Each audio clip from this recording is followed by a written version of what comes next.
Do you ever feel like a plastic bag drifting through the wind, wanting to start again? Now, I'm sorry, mama. I never meant to hurt you.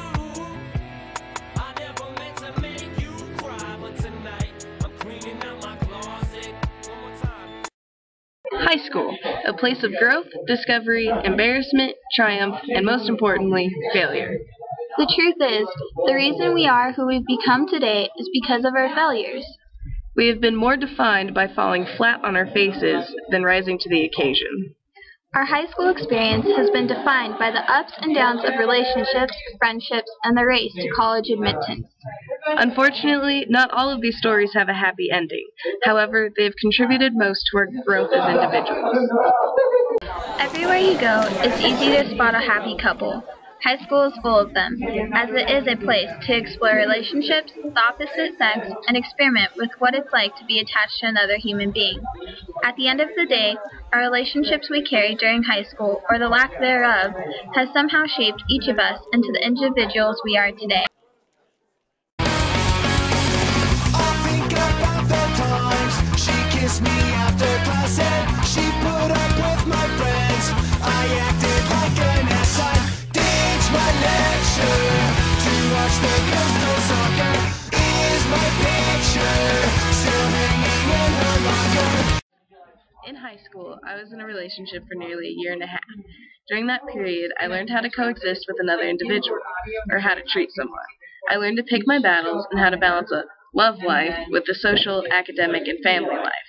And no, they didn't all mix. When my boyfriend and I grew apart, our relationship ended, and it was stereotypical teenage girl heartbreak. Although I knew I was much too strong to sulk over the loss of a boy, the mourning period taught me to be independent. With the help of my family and friends, I learned how to love and appreciate myself in the process. Being in a relationship taught me a lot about myself and relationships in general, but it also opened my heart to feelings that make the knees go weak and the stomach flutter.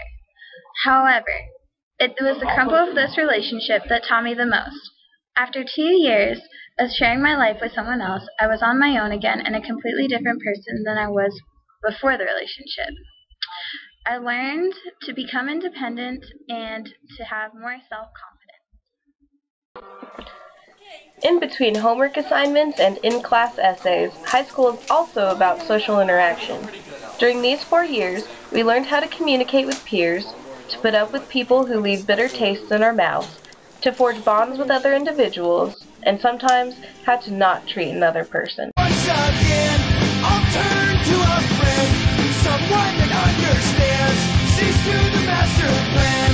But everybody's gone, and I've been here for too long to face this on my own. Well, I guess this is growing up. Over the past 4 years, friendships have come and gone, while others have stood the test of time. I learned how to let go of the people close to me, because life has a funny way of bringing you back together. As my personal identity grew, I met new friends and became closer to old ones. Losing friends taught me how to enjoy the times we share together and to not take anything for granted. In high school, I learned valuable lessons about social interactions. I know this sounds cynical, but I've learned that at least 70% of people operate with selfish motives. Everyone will talk about you, everyone will hurt you, it's just a matter of finding the people who are worth it. A real friend celebrates your victories, as well as mourns your failures. Alpha step, Omega step, Kappa step, Sigma step, gangsters walk, pimps gon' talk, ooh, hecky no, that boy is raw, aka step. In this day and age, there is an overwhelming amount of pressure on high-achieving students to get into the best colleges and get the highest scholarships.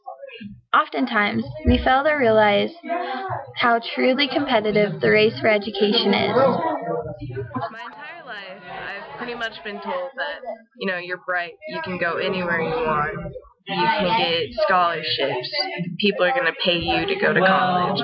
And the reality is that didn't work out that way for me. My top 2 schools didn't accept me, and as a default, I ended up at CU Boulder. However, it taught me in the process that sometimes you can't just rely on talent. You have to work for it too. You know, talent's only 10% of it. And that, you know, hopefully there's a brighter future for me than I had envisioned for myself. Everything happens for a reason. Not getting in the Air Force Academy steered me to Colorado School of Mines and taught me life is not always going to play out how we want it to. But that's okay, because life is full of twists and turns. You just need to go along for the ride and enjoy each thing that comes your way. Overall, I'm excited to leave high school and cherish the special memories and individuals which have touched me the past 4 years. However, I am leaving all the wiser. I may not have ended up where I intended to go, but I think I've ended up where I needed to be. Special memories and individuals we have touched. God, why do you keep touching people? Taking a picture. Oh no, we're recording. That's how you can just clearly see your face. Although I knew I was. Are we recording? Yeah. Or how to treat someone. I learned to pick my battles and how to balance a love life. No, you really don't ever want to say this again. Alright, okay, sorry.